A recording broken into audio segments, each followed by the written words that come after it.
Hi, everyone, and good afternoon, and welcome to All That Talk Show, where we strive to educate, empower, and entertain. I am your co-host, Olivia.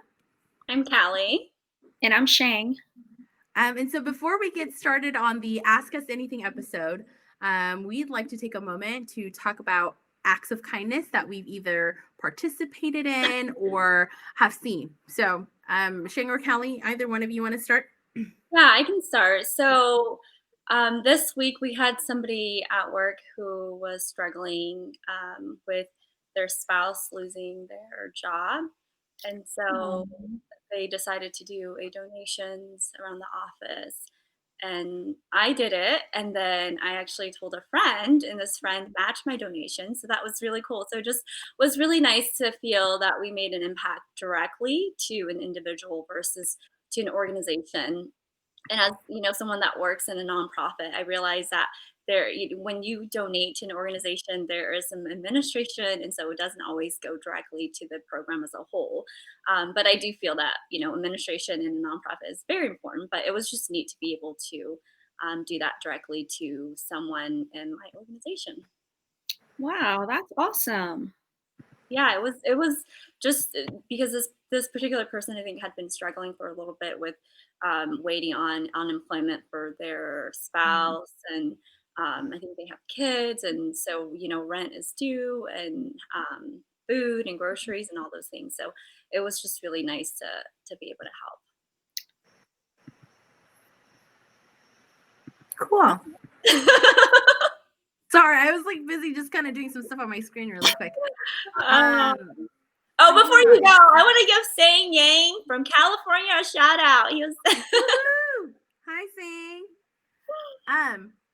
So for my act of kindness, it was Callie's birthday this last Monday, and knowing that she doesn't have a lot of family here, Shang and I decided to spend her birthday with her, and we got a couple of different friends throughout the states to help us sing her happy birthday. So I think sometimes when we think of act of kindness, we think of things that we're doing outside of our circle. But I think it's always really good to remember that, we got to do stuff for the people that are close to us as well. So that was my act of kindness. I don't know if Shane wants to share the same one or if she has something else.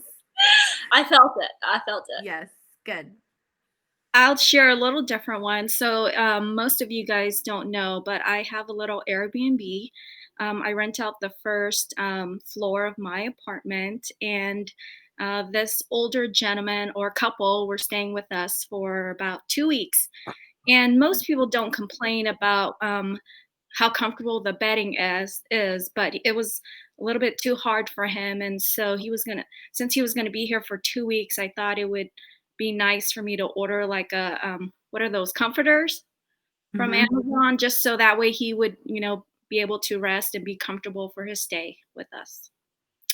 So that's what I did. But anyways, today so I expect that treatment when I come and stay at your Airbnb, okay? What? I expect a brand new bed. As long as you're not doing anything, it's yeah. You can get that. That is really nice, because I think you probably try to cut costs by just having the standard that would fit most people, and so I think taking that extra step, I'm sure that he could feel that so. Yeah, definitely. He had messaged me the other day when he left that he had a great stay. So that's good. Oh, that's awesome. But anyways, so today, our episode is about getting to know us, and we wanted to give our fans and audience a chance to learn more about us. So I just wanted to start off with what made you guys create all that talk, your why and purpose and vision. Who wants to start? Olivia. I can It's start really quick. so I feel like you should start. Yeah. So we started this idea, like I was probably like sometime in like August or something, and I was driving to work, and I was just kind of thinking about like how much just kind of meeting you two have like impacted me, right? And like the Don't cry. awesome conversations that Don't what cry. happened? I know I've made a big impact in your life, so I just want you to not cry, okay? Likewise, sister. But I think it's just kind of like having people who you can talk to about literally anything, right? And just having some people who don't judge you, I think is so important, right? And being a part of like Hmong Women Today, I think has just brought so much insight and different perspectives to my life that I feel like when you think of people who are doing podcasts and other things somewhat similar, it doesn't share the same experience that we do. And so I really wanted us to, I had asked for you two and another girlfriend of ours, but of course, like something happened. So it's now just us three, but that's okay too. But I really wanted us to like just talk about the things that we normally would and kind of share our perspectives with the rest of the world as well. Because I think it's so important when you talk about like marriage, talk about kids, when you talk about different things that we all grew up with, like in the Hmong community, we all experience things very differently. But to have those conversations, and I don't know about you two, but I feel like there are a lot of things that has happened to me where I have not completely healed from. I'm still kind of stubborn about it, right? But I think just kind of talking about those types of things have really helped me not heal, but not necessarily heal, but I think it's helped me understand a little bit better. And bringing on other different types of guests and co-hosts to kind of help us talk about those topics too, I think has really helped me. But I think for me, it's just really wanting to share with the world our conversations that we have. Because I know as girlfriends, sometimes we talk about the silly things, and then sometimes we talk about some really deep stuff. And I think it's valuable for me, and I want to make sure that we do share that, because I'm sure a lot of people can relate and that it resonates with some. So for me, that's why I started to kind of think about this stuff when I brought it to you two and saying, hey, like, do you guys want to do a talk show with me? I think it'll be something that's interesting. It's a little different, right? Because people get to see our faces. It's not just quite just a podcast, but it's actually, we want to do it kind of like a talk show vibe. So, I thank you ladies for kind of taking this journey on with me. I've had a lot of fun. So I remember you asking me about this, and I don't even think I hesitated. I think it was just you saying, hey, what do you think about a talk show? I'm like, okay, sure. Like, we'll talk about the details later. I think that sounds like fun. But I do enjoy sharing stories and talking about things. I think that the only way we can heal is to actually talk about it. And we tend to talk about it in our close circles when we really need to like hear other people who might have gone through the same things that we've gone through. And I think that's really important to know that we're not alone in the things that we are experiencing. I think sometimes we do feel alone, right? Like my story is I'm experiencing all these things by myself, but I think the reality is that there are other people that are going through the same things, and it's just so nice to feel understood for the things that you have felt and have gone through. So I think just overall being able to share has been really, really fun, and that's what keeps me, I think, motivated to keep showing up. Yeah. Well, for me, I'm the quiet one here, and being live, it's scary putting myself out there. But you're not really quiet in real life. Like, you're not quiet in real life. Well, compared to the two of you guys, I'm more of the quiet one, right? Yes. Now that I can't agree with. Sheng is a little more quieter than you and I. Really? Okay, maybe I just hear my voice, so I just think it's Shane talking. Because I've never felt like I feel like we vibe because we are Yeah. both, all the three of us, like, are, have strong opinions and strong ideas. And if there's something that one of us disagrees on, we're not afraid to be like, well, hold up. And so I guess I've never considered you like being the quiet one of the group. But again, like I said, I'm probably like tunnel vision. Okay, you guys are louder than me. No, No. I think if you're talking about 說朵啦，比較說英朵一樣。Yeah, You, uh-huh. yeah. But if you talk about like I don't know, I do feel like you're not as as not, I would say talkative is not the right word, but I feel like you are quieter than Kelly I in regards to certain things, right? Mhm. At least that's just how I feel. So I agree with you, Shang. I think you are the quieter one, but nonetheless, continue.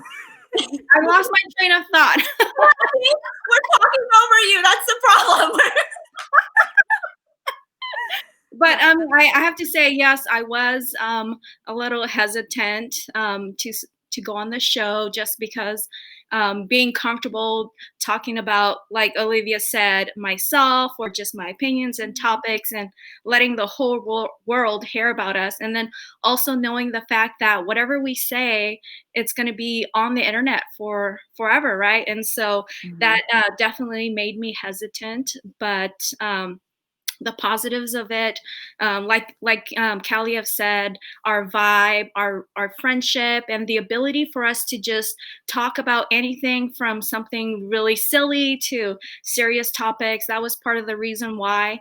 But also, one of the things that I have strived to live for is just that everything you've ever wanted is on the other side of fear. So that was Ooh, I like that.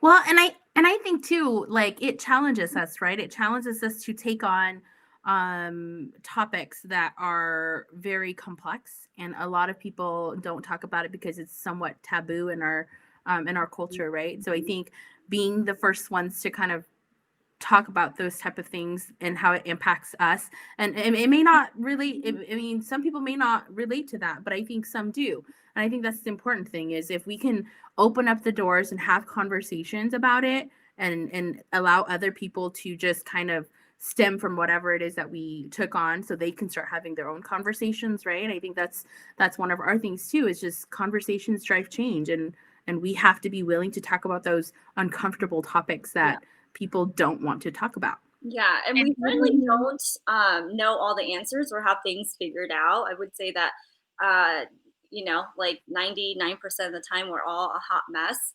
But I think it's just kind of I like, don't know what you're talking about. that's what I was just thinking. I'm never a hot mess. but I think it's sometimes like not knowing how to solve the problem, but just saying, I have this problem, or like these are the thoughts that are going on in my head, and then hearing other people and just being validated in the way that you're not alone the way you feel. And then from that point, trying to figure out what to do about it. But when you hold stuff in, I think that like you don't get anywhere because it just stays in your head and it floats around, and you don't really get any clarity from it internally, at least in my experience. So then what would you tell your younger self if you were to go back? What advice would you give yourself? Ooh. Olivia? Honestly, I feel like for me, I would say, like, just don't be afraid to try new things. Don't be afraid to challenge people when they go against whatever you believe in. I think as a child growing up, we do a lot of like our parents are always kind of like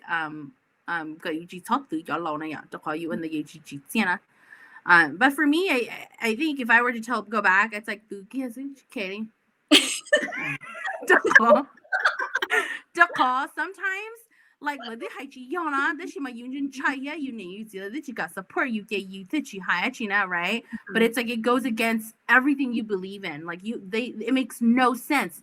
why things are sometimes done the way that it's done. So I think for me, it's just a matter of like, don't be afraid. It's okay. Like you'll learn from it.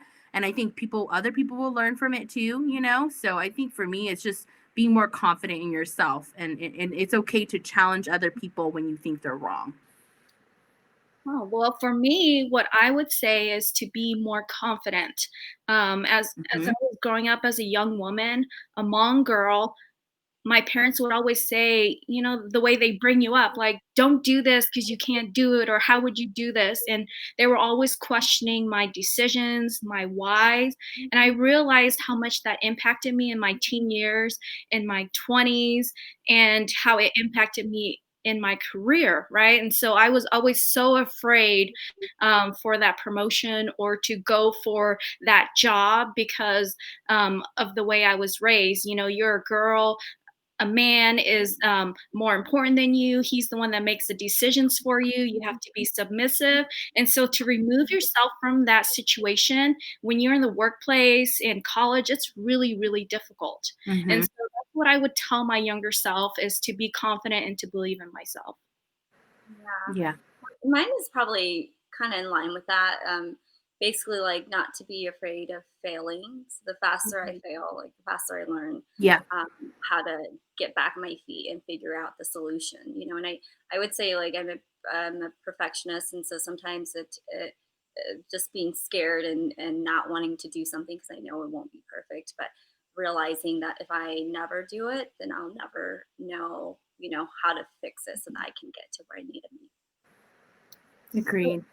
So, since we're on this topic of giving advice to our younger selves, what advice would you guys give to younger people who have a hard time finding their dream job or what they want to do in life? I I will say that um, you know, I feel like there's so much pressure when you're a younger person, like you grow up your whole life, right? And they ask you, what do you want to do? What do you want to do? What do you want to do? And you go to school and you feel like I need to figure out my major, and I need to, and then I'm investing all this time and money Hmm. in this 4-year degree or this 2-year degree or this certificate. You feel like that's it, right? Like you're supposed to do that for the rest of your life. And Mhm. honestly, I feel like when you're 18, you have no idea what life is. When you're 21, you have no idea. When you're 34, you have no You idea still what right. life is. And so I feel like it's okay. It's okay to change your mind. It's okay Yeah. to Mhm. have taken all this time, gone to school, and be like, you know what, I'm learning that I don't like this. It's okay to do something different. Like, don't ever, I feel like all those things are sunk costs. Like, you should just say, you know what, like, I know that this is going to make me happy, so I'm going to do it, even though I've gone to school for all this stuff where I've invested time and money. You shouldn't do stuff that keeps Mhm. making you unhappy. So I would say, it's okay to change your mind and do something different if you feel like I'm trying my best at this and this isn't working out. So I think that's what I would say. Hmm. Yeah. Yeah, and I think for me, kind of along those lines too, is to not be discouraged. I think a lot of, I've talked to a couple of interns who it's like right out of college. They're like, what do what are some advice that you can give me? And my thing to them is, don't be discouraged. You're going to put in tons of applications, maybe only get a few calls back, and that's okay. But don't be discouraged. You continue to put in those applications, you continue to interview, and like kind of like what Callie said earlier, right? Like you only learn from your failures, and so the only way that you're really going to be successful is if you continue to fail and to get better. And so, and for those who are graduating in 2020, congratulations. I know it's not the best year. There's a lot of stuff happening. But don't be discouraged. I think we just Yeah. got to continue to thrive, to be positive, um, and be hopeful that something good will come, and it will. It's just a Yeah. matter of time. And there's opportunities and everything. So look for Yeah. the opportunities. Yeah. Yeah, Yeah. you just have to take the chance. Hmm. And for me, my advice for younger people is that it's okay if you don't know what you want to do. Right. I mean, it took me a really long time to decide what I wanted to do. In my 20s, I got married really young. I had a kid. I finished college, but I spent a good 6 years or so in the corporate world, and helping my husband go through law school. And so that wasn't something I wanted to do. And when he was done and he was stable and established in his career, it was my turn. And I thought to myself, oh, maybe it's a good idea if I got back into the medical field, because that was something that I always wanted to do, but that was a fail, as you guys all know, since I'm a real estate agent. But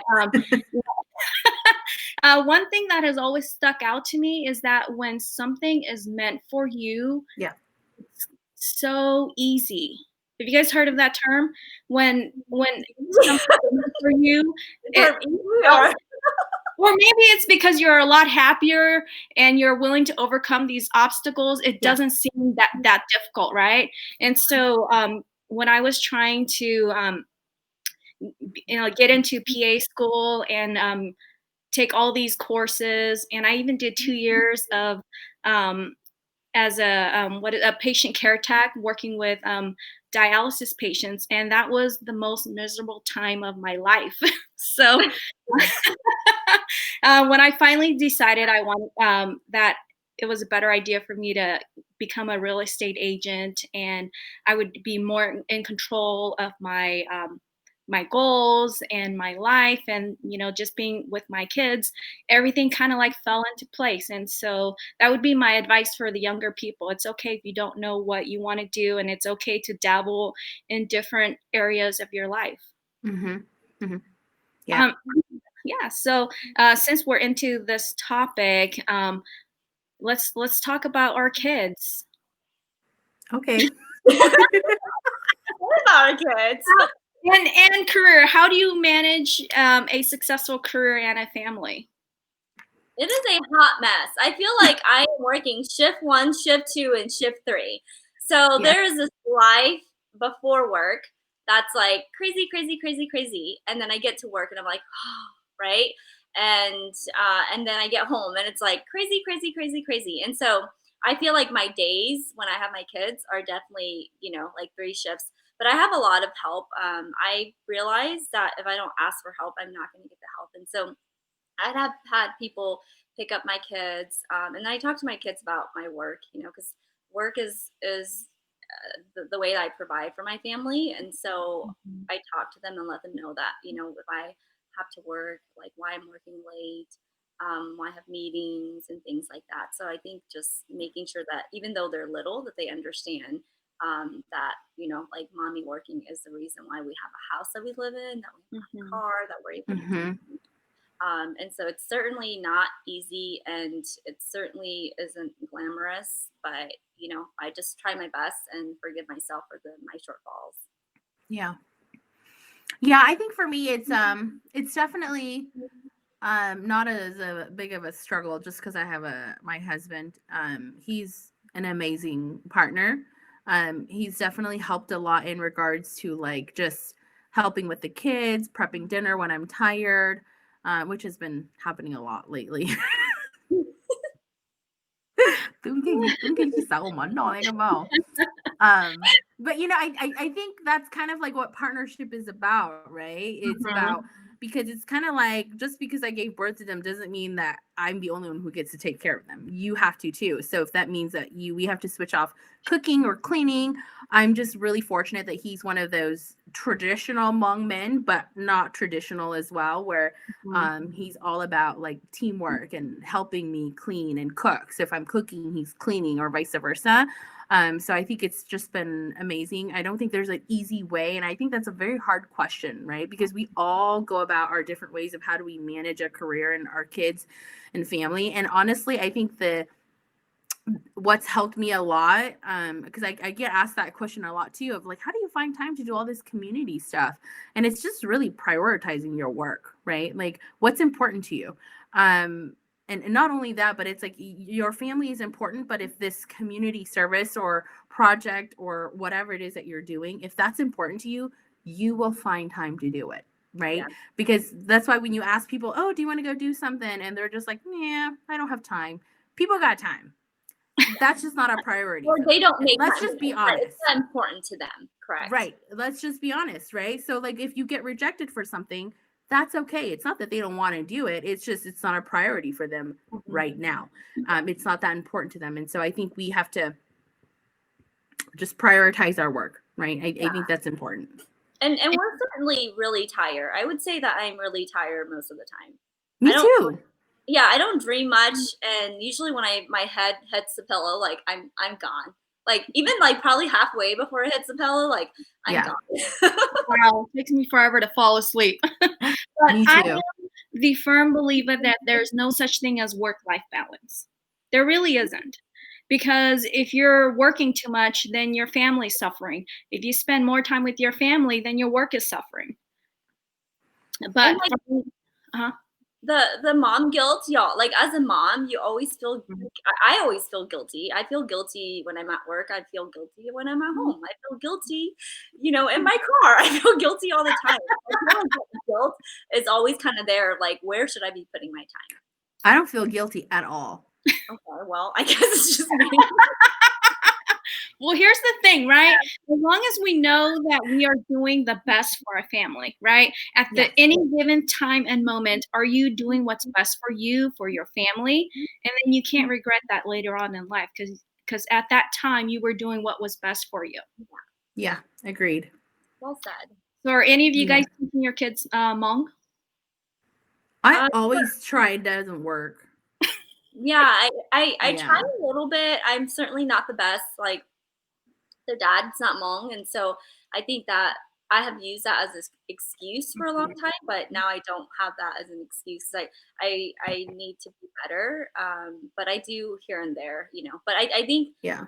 what I really just need. I remember at Hmong Women Today, Oregon, when we first had the launching of that, and I Mhm. remember I think one of the um, Hmong women there had said that she only speaks Hmong like in the home to her kids, and I just remember being like so impressed with that and thinking, one day I'm gonna do that. So, that day has not happened yet, but that day is still very, like in my mind, just Yeah. kind of like here somewhere. I gotta Yeah. find it. Well, I think That's it's hard. wonderful. Like I try really hard to okay, that's misspoke. I didn't try really I try. Not really hard, but I try.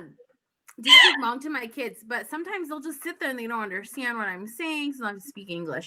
And then it doesn't help because like my in-laws are in their 50s, but they speak English too. So they just speak English to the kids. And then my great grandma, my husband's great grandma, who watches the kids, our kids sometimes, she's learning English from the kids. So she don't speak Hmong to them either. So then it makes it really complicated for us to teach them Hmong because it's like they know enough. Like if you just talk to them, they know a little bit, but they cannot speak it to you at all.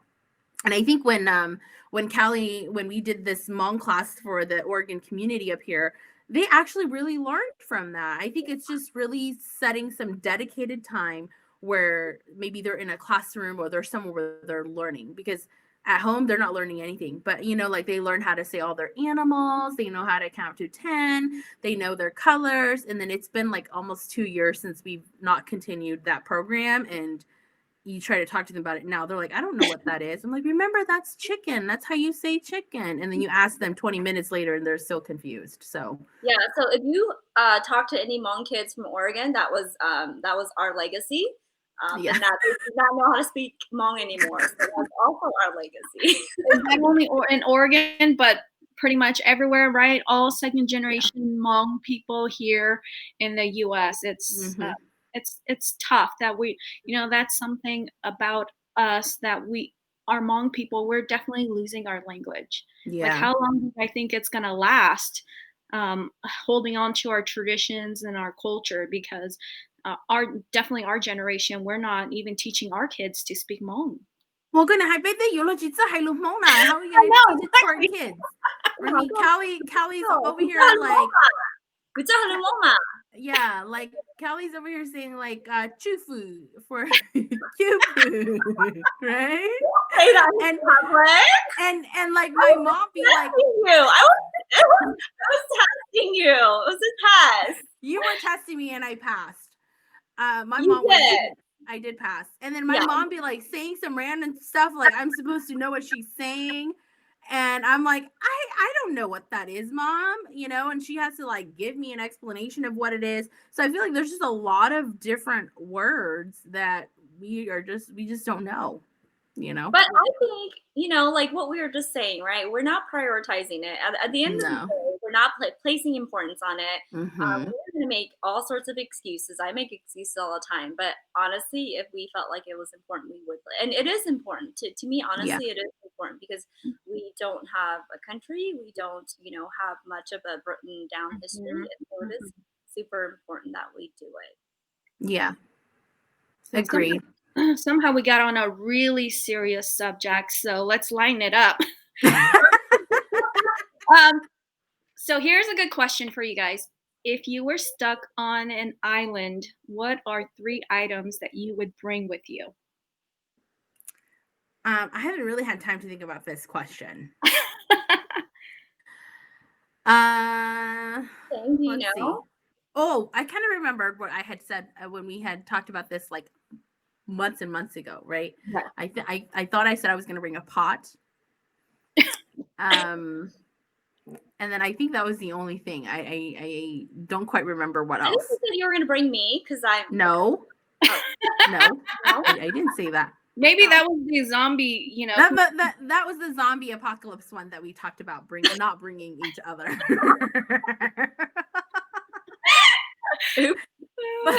but the island one, I think I would bring a knife, a pot, and an underwear.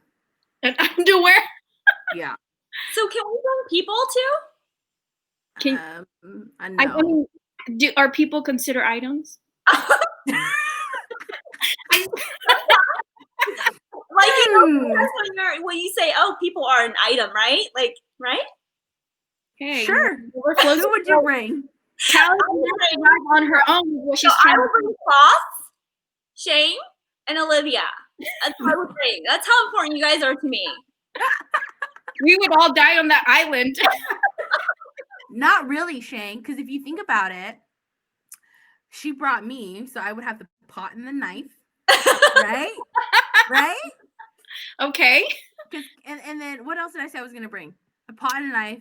And underwear. Are you underwear? The underwear, unfortunately, is only for me. The underwear is only for me. But the pot and the knife. And then Shane, what are you bringing? I would definitely bring a pot, a knife, and rope. You don't need to bring a pot. I already got it. In that case, I would bring a rope and a fire starter. And what's the rope for? Well, you have to make the shelter. How else are you going to make the shelter? You got to tie it up. I was like, naked. I thought it was like the way we like got depressed.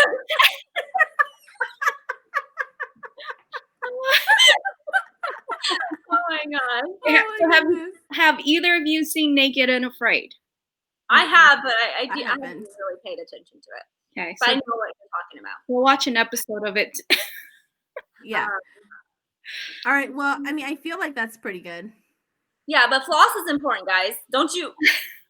I know y'all be asking me for floss. That's what rope is for.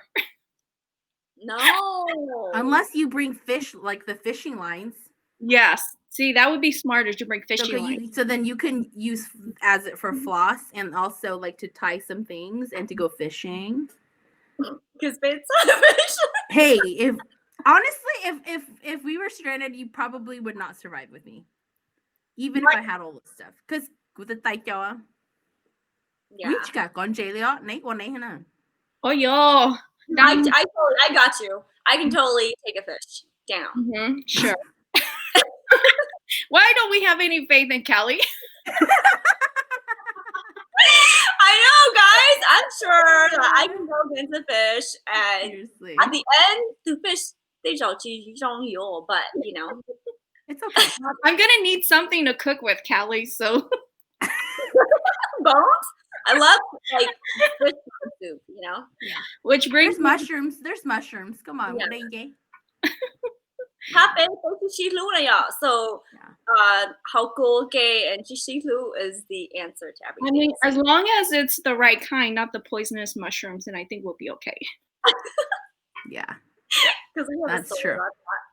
Okay. That's true. Which brings me up to what qualities do you love about each other?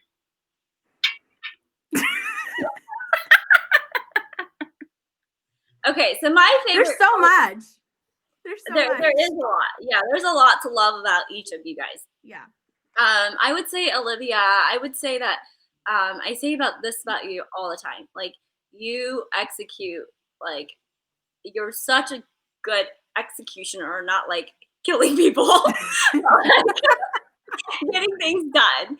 You are so good at getting. Don't spread rumors about me. I don't. I know. When I said executioner, I was like, oh my gosh, that sounds horrible. People are gonna think you're like the sniper in this group, you know. But I want people to recognize that I'm not saying that you're a good executioner in that way. Just good at executing projects and whatnot. So I really respect that about you. Thanks. And then Shane, I think you're a really good listener, and this is where maybe you don't choose to listen. I just make you listen because I just keep talking. But I really do feel like you always listen to understand, and that is really like one of the best qualities that any of us can develop is like listening, not to respond, but to really understand. So, Well, thank you. Yeah, I have to echo what Callie said about you, Shane. I think you're a great listener. And I love that. Like I think, like you said, right? Sometimes we listen. I'm pretty bad at this because sometimes I listen. And I'm like, I'm just putting my 2 cents when it's talking. We're just waiting for the person to stop talking so you can be like, well.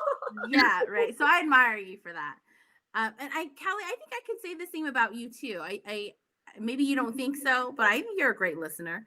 I mean, you're a great listener. You're a very good listener, and I think sometimes just kind of like, saying I'm sorry, or I'm sad to hear that. I think just a kind of like acknowledging people's feelings. I think that's important too. So I know that that's a quality that I personally need to work on for myself. Only because Jane's not responding to our chats.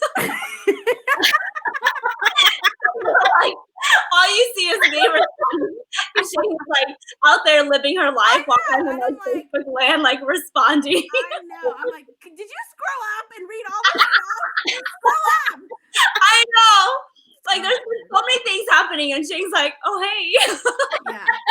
Right. Now that you brought that up, let me take that back. No, I'm just kidding. In real life, right? Yeah. Yeah, in real life, yes.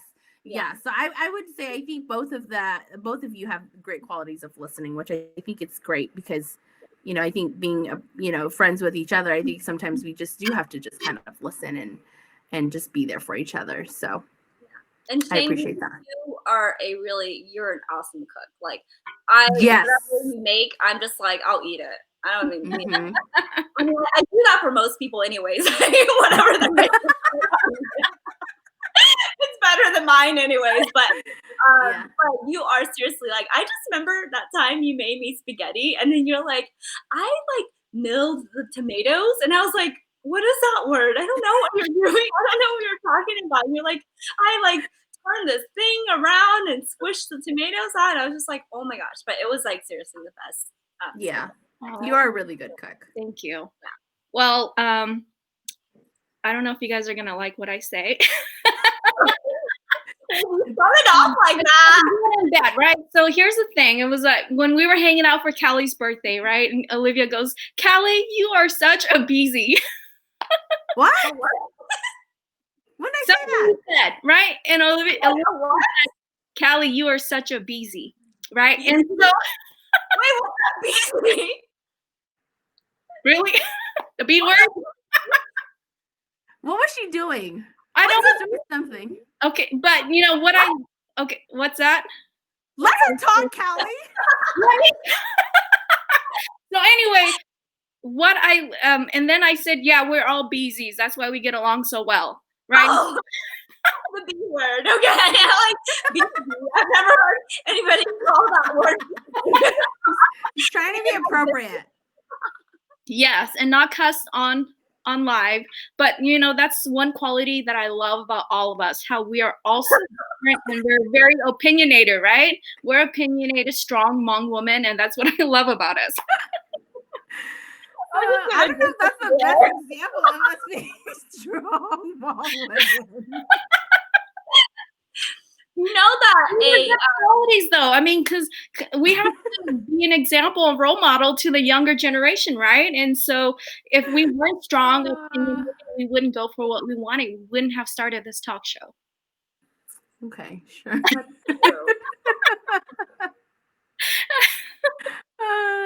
Kelly's not laughing. She's like, I have no idea why you know about ladies this. I know. I'm not sure how to feel about that compliment, but I will. Say it. Okay, let me start over then. Okay, so one thing I do love about you, Callie, is how hard you work for your family. Yes. Yeah. And then one thing I love about Olivia is how generous you are and how patient you are with everyone. Thanks. I don't feel that patience, but you are, because you like, even when you're mad at people, you will still do things for them. Yes. That's like the true sign of a good person. Yeah. And if because you just see me like hold up my finger, like declaring, like that's the truth. I know. Yeah. Oh. So is there any 3 things that we all agree on? Well, for sure, the Beezy comment. What are we agreeing on that? Kelly's like, I'm not a Beezy, no. Exactly. That doesn't make you a strong, confident Hmong woman. Being the Beezy doesn't. Oh. Beezy. Oh my gosh, that I can't even handle it because you call it Beezy. It's really messing with my head. All right, Yeah. so what do we agree on that? No, nothing. We're not agreeing. What are 3 things that we do agree on? Not on that, but in general. That we can sleep when we die. Ooh. I don't agree on that because I sleep all day long. That's true. Yeah. You do sleep a lot. I do. I think we can all agree that our kids are important to us. Yes. In a way. For the most part. Yeah. That is accurate. Yeah. I would say we'd all have to agree that we believe that having ambition, motivation is really important in life. Yep. Agreed. Okay, Callie, now you go. Having good hair is important. Oh, yes. Yes. Okay. This doesn't come for free. I could use some help. Molly directed me to her hairstylist, remember? Yeah. Mm-hmm. Yeah. Mm-hmm. He was like, Shane, you need some serious help with your hair. Yeah. Wait, who said that? You! I said that? I didn't say you need serious help with your hair. I was like, you might consider this option. I know. That was the underlining comment you were trying to say. I needed some serious help with my hair. Okay. That's true. You kind of did. So here's an interesting question for you guys. How have you navigated interracial relationships? Okay. Oh. I don't know. So if we're talking about like relationship, like friends, because obviously my husband's Hmong. But I know that for me, like growing up, my mom has always been like, you know, like you have to just, you know, talk to your own. So I've been fortunate that I've met my husband, who's amazing. But in regards to interracial relationship, like friendship, I think my friendships are awesome with other types of people who are not Hmong. It's definitely not the same, though. I can tell you that. I think a lot of them don't quite understand our culture, our language, just different things that we experience as Hmong people, and so it's definitely not the same. We talk about different things. We have different experiences, and so just finding something similar to connect, I think it's been a little harder versus like with you girls, where it's just so much easier. When I say something, you just automatically understand, and I don't have to go and tell the backstory. But in regards to just relationship wise, I think mine's pretty good. I mean, I don't know if that question was meant more for like man and woman versus just like friendship. So maybe you two can elaborate because I know you two have gone through that experience, right? What's the Whereas question again? whereas kutut iya mom, so I don't know. I can only relate it to like pingu, right? What's the question? How have you navigated interracial relationships? Callie, you got to think about it. Navigated. That I guess that makes it sound like it's Uncharted territories. or just No, maybe like how do you so like in a sense it's kind of like how have you dealt with like you either Hmong but still be like all the Hmong stuff that happens, right? Like how do you navigate that with that person? yeah, I would say Maybe. okay, to be very honest, I would say that probably sucked like really bad at it. Hmm. 'Cause I do remember Brandon being like, "Can you translate to me? Like, can you translate with what your family is saying?" And the thing with translating Hmong when you're like in a group setting, and tell me if I'm wrong, but I always feel like everybody's talking at the same time, and then you have Hmm. to wait until the whole sentence is spoken before you can even translate it. And by Yeah. the time they've said that, like they've said like 10 other things, right? And so I always feel like it was just really hard to translate. And so I think I could have like done a lot better of that and then explaining things too. I didn't have a very good knowledge of my own culture to be able to explain things. And so he Hmm. definitely did do a lot of his own research and like watch documentaries and just really try to understand all of those things. But I would say it's like just trying to like I should put myself in his shoes a little bit better than just saying kind of like the same excuse I use with my kids, right? Like I'm just I'm tired or it's too Yeah. hard or whatever. So Mhm. it's not a Well, great answer. as for me, I've been married to Sam for 15 years, and he is Nyome. But I don't want to share too much about my background with him just because we're going to have an interracial relationships episode. So I will save my thoughts on how to navigate it for that. But I do want to ask, what advice would you give to Hmong women who are dating outside of the Hmong community? Maybe that's something that Callie can answer since Olivia is married to a Hmong guy.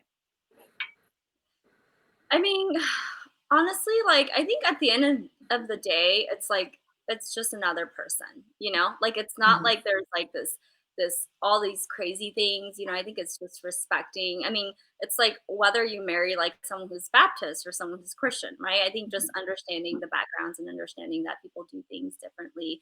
And so I think trying to like help explain the things that are happening that they might be seeing for the first time, being patient, and then just making sure that person is also open to whatever you believe in. I think you can't like there I think there's like fundamental things that if you don't agree on, it's really hard to continue a relationship. And so when you're and involved in a relationship with someone who is coming from a far different background, I think making sure that you guys agree on fundamental things is important.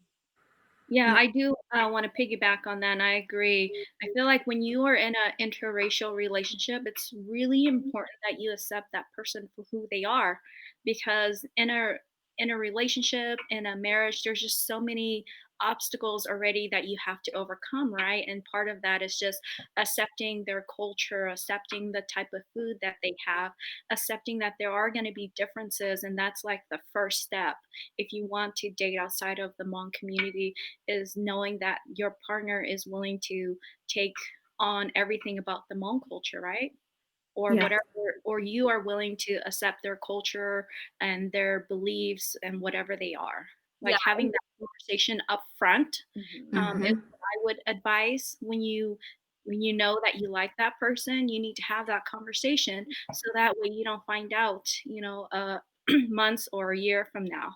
So, like to give an example, I remember when I was dating this guy when I was 16, and he wasn't Hmong, and I was at his house, and I was like, oh, he was really hungry. They didn't have anything in their fridge, and I was like, they had cabbage and they had hot dogs, right? So I was like, oh, I'll just stir fry this for him really quick. I thought that was so sweet and so nice, right? Because I love to cook. And the first thing out of his mouth was, "Oh my gosh, this is so nasty. Like, why would you cook something like this for me?" Right? And so that to me was like a big flaw. Like, wow, if I date somebody who can't even accept the food that I make, how could a relationship like that work? Yeah, yeah. Yeah, And I then, like, agree. one other thing is that, whether you're dating someone who's Hmong or not Hmong, um, like, if you care about this person, you can't let anybody else, like, convince you otherwise. I think there's so many, like you said, obstacles, like, in a relationship anyways, and that, if you listen to what people say about this other person, and if those things aren't even true or they don't even know that person, like, you have to just kind of, like, not listen to the noise. Mhm. Yeah. I think that's good advice for anyone, just not people who are dating outside of the culture. But yeah, I think I agree with the both of you. I think being with someone who accepts you and your culture, I think it's so Mhm. critical because I've seen many where right? And then they all of a sudden stop coming around. All of a sudden, or their husbands don't like their husbands or their wives, like they don't like the culture or tradition, so they just stop coming, and then the relationship just kind of ends, and you think about it, it's like, well, how come? And it's because the stuff you do because they don't believe in it, which I think is something that you need to have a conversation about, right? Because sometimes it's not about what you believe in, but having respect for your parents or your husband, your parents, so it's just that mutual respect. Mhm. I agree. So since we're on topics of relationships, how did the three of us meet? Oh, So how? Callie and I actually met. So Hmong Women Today Oregon was going to be launched, and I think we have been asked by the person who was going to launch it to help her. And so then Callie reached out and decided that we wanted to kind of meet just to kind of talk before we actually see each other in person. So it's not the first time we're seeing each other. And so she was, honestly, I don't randomly go out to dinner with people. It's awkward. Whatever. No, I kid you not. I kid you not. I've never done that before.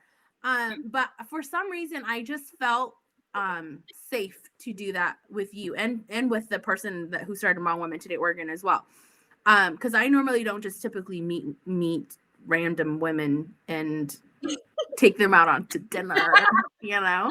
Like, I was Um, really safe, right? yeah, but I think I think I was in a part of my life where I really just needed some Hmong women who understood my struggles of what I was experiencing at that moment, with some of the stuff that's been happening. And so I was just like, okay, sure, let's do dinner, right? But it just felt really like natural. Our conversations just was really calm, and we just kind of got to know each other and our families and things like that. Um, and then of course, a year later, we met you at the Hmong Women Today. You What is met her. I didn't meet her. Oh, that's Yeah. right. We were all there, but Callie was Yeah. too busy talking to other people. And like I've been in Oregon for a very long time, and so I know a lot of people. I would say that I would like to think that I know a lot of people. If not, then I know a lot of familiar faces, and I've never seen Shane before. And I thought she was like new to town. So I walked over and I was talking to her, and she's like, "Oh no, I'm a real estate agent. I've been here forever." And I'm like, "Who are you? I've never seen you before." Um, but it's funny, right? Because then I knew your sister, and I just never knew who you were because you didn't hang out with a lot of Hmong people before, right? Like you got married pretty early on. Yeah, pretty Yeah. early on. Yeah. And so we met you a year later, and then here we are. We just kind of vibed together very well, I guess. Mhm. Anything else you ladies want to add? I'll talk about the story of when I met Shane. Okay. At the same time, apparently. It was at the New Year, and we had a booth for the kids class, the Hmong class, and you were beside me on that booth, and yeah, and that was, and then I think we were just talking about something, and then I unlike Olivia, I do meet strangers for coffee and and steak and lobster and stuff. So just throwing that out there. But um, then we went to we went to Starbucks and we talked and Yeah. I think the whole time I remember talking to you and just feeling like this chick is asking me a lot of questions, but she's not. Like I wasn't sure what you thought about me. I just remember talking a lot, as I still do now, and you just And she listening. just listens. But I felt like it wasn't until after our conversation and like you like reach out to me, and then I felt like we, like that we really connected after that. Well, one thing that I did like about you in that first initial, like that coffee date was that, wow, um, we hardly know each other and she's so transparent. She's willing to share her life history with me. And that's something that is definitely very difficult, right? When you meet Yeah. people our day and age, a lot of people are afraid to share anything about themselves because they're afraid of judgment. And Hmm. I would say that's one of the reasons why we're so close is that we've dropped these walls and we've built this great relationship together. Hmm. Agreed. So long story short, here we are. Years later. I mean, I really like our relationship. I feel like sometimes you guys really kind of get on my nerves, but then we get together and then we talk and we laugh, and I'm like, this is why I like you guys. This is why. No, anybody feel the same way? Yes. All right. That was part of the comment that I said that sometimes we can all be very busy, but um, we accept each other for who we are, our faults Yeah. and all, and we still have this wonderful relationship that we can rely on, right? Hmm. Yeah. When you put it in that term, yes. So is race something that you guys talk about in your families? Is what race? Yes. Um, no, not quite, because I feel like my kids are still a little young. Mhm. Because I feel like even now when they come home, they just say, "Oh, my friend." They don't say, "Oh, the whatever friend." They just say, "My friend," and I kind of like to just keep it at that for right now. But I know that's definitely a conversation that's going to be needed, especially with so much that's happening right now. I Mhm. don't know how much of that is going to impact when they actually go back to school. So I know that that is a conversation that we do need to have soon. I just don't know how to go about it or when to do it. But it's definitely a tough topic for sure. Mhm. Yeah, we don't. And I mean, I know that will definitely come up because of, like their dad and whatnot. But that's yeah, I just love that my kids are still young and they don't really see that, and their daycare and their school Mhm. has a good variety of people, and so I just want to keep it like that for as long as possible. Mhm. But your kids are older, Shane, so I'm curious Yeah. how that is We for you. don't really necessarily talk about race, but since I'm in an interracial relationship, I do talk a lot about the Hmong culture, and I share with my kids, stuff about Hmong people, how to be and to be proud of who we are, and then I talk about the Mexican culture, or their dad does, and he shares with them, and so I always teach them that they have the best of both worlds. They have the great stuff from the Hmong culture. They have great stuff from the Mexican culture, and then also leading by example, right? So Sam's side of the family, his younger sister is actually married to a black guy, and so they see the interracial relationships, the Hmm. different races, Hmm. and to them that's just normal.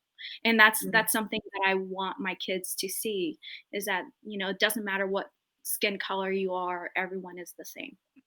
Yeah. All That's right, good. so last question of the day. Um, Yay. what life models have helped you through tough times?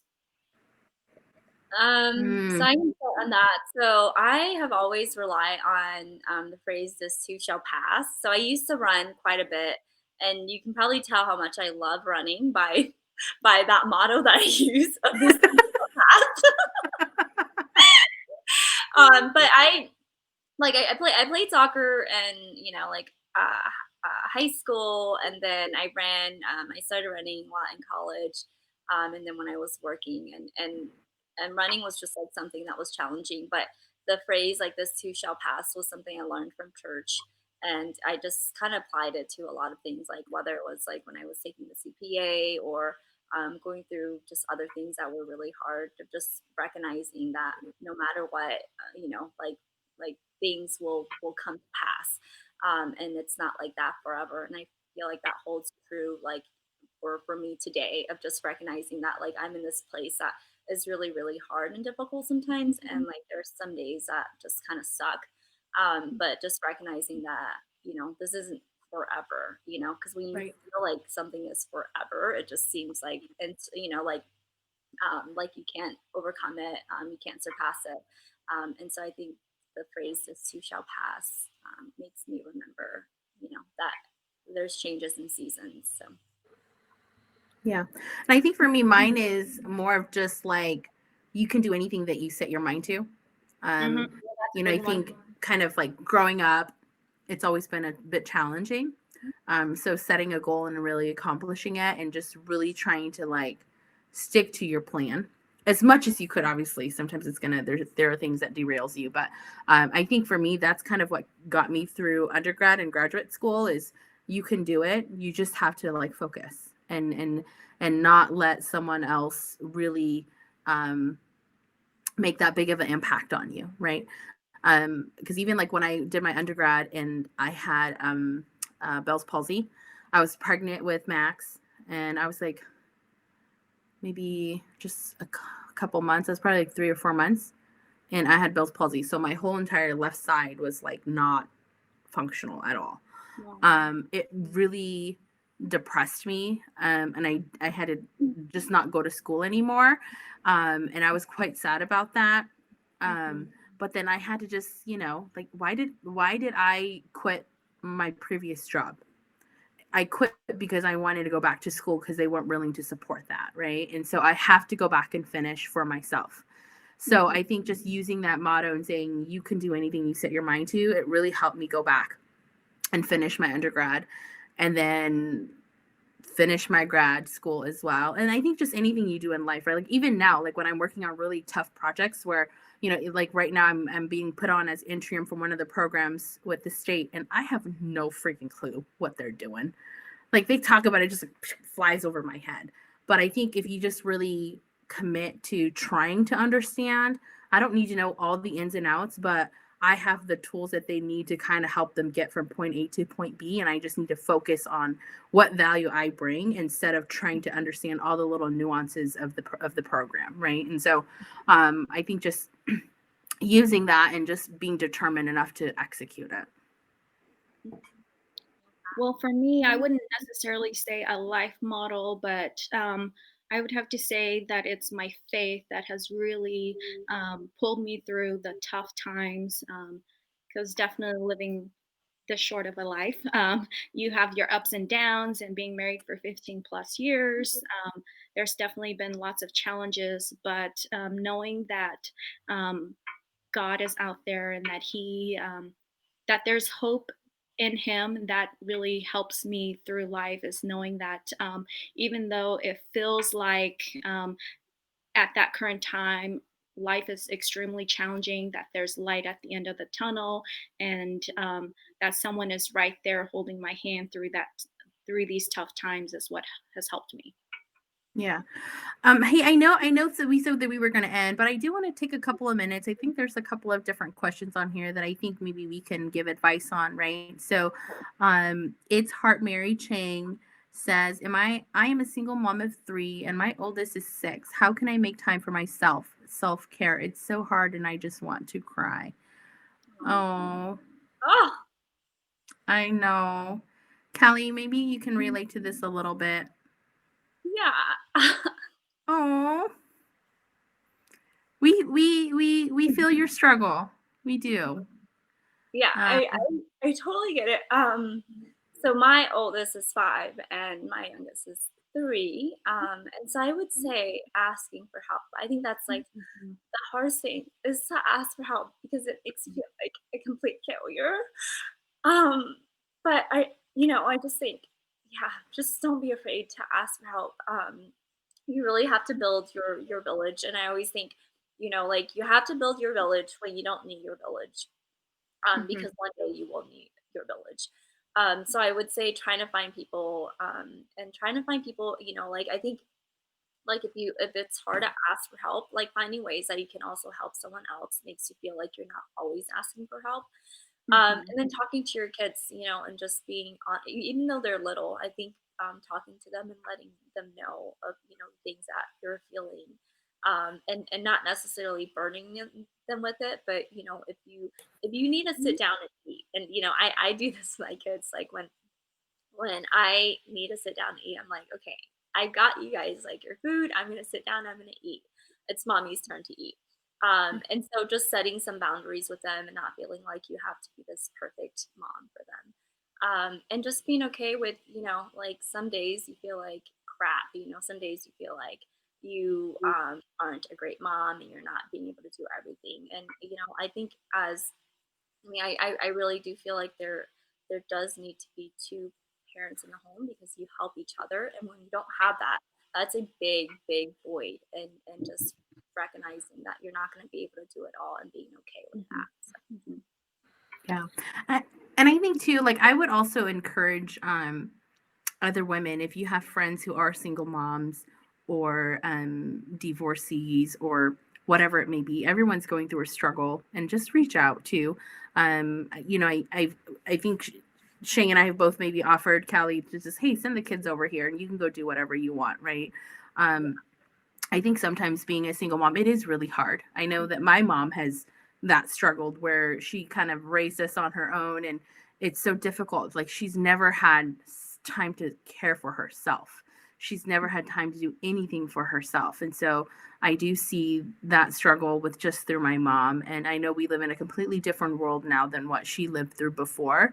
But I encourage other women to reach out to your friends who are single moms or who are going through some tough times. I think we all just really need a shoulder to cry on or just people there to support us. And so don't wait for someone else to ask. Right? yeah, Especially yeah, when it comes to like those little things. So be the one to offer up your help. yeah, I would yeah, encourage we all yeah. to do that. That's been really nice when you guys like just say, because it is hard to be like, hey, can you do this for me? Um, Right. and it's just nice to feel like you actually do want to watch my kids versus me just, Yeah. having to ask. So yeah. Yeah. And one thing I would like to add is that I've noticed like a lot of Hmong families, we don't have a bedtime routine for our kids, and so we just let our kids stay up as late as they want or Hmm. however late they're staying up, and then we put them to bed. So one thing that I've always implemented with my girls is a bedtime, so they know at a young age at 9 o'clock they go to bed, and that's after that is mommy time, daddy time, whatever, and so that's something that I treasure to this day. My youngest is 9, and so she knows that 9 o'clock, she's going to bed. And during the hard days, because my husband's currently deployed, and so he's gone for the rest of the year. But when I have these hard days, I know, like, okay, so she's going to go to bed at this time, and then I get time to relax and time to myself. Yeah. All right. You want to Was there close another out, one, Kelly? or is that You want to answer more? We do have another one on here, but I don't. If you guys want to answer it, we can.